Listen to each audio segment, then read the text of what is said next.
ఆంధ్రప్రదేశ్ ముఖ్యమంత్రి చంద్రబాబు ఢిల్లీ పర్యటనకు సంబంధించి సమాచారం ఇది.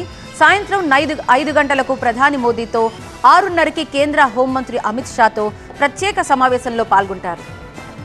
కేంద్ర ప్రభుత్వ పథకాలకు రాష్ట్ర ప్రభుత్వ వాటా నిధుల కేటాయింపులపైన ప్రధాని అమిత్ షాలతో సీఎం చర్చించే అవకాశం ఉంది. ఇక రాత్రి 7:30 గంటలకు నిర్మలా సీతారామన్తో సమావేశమవుతారు.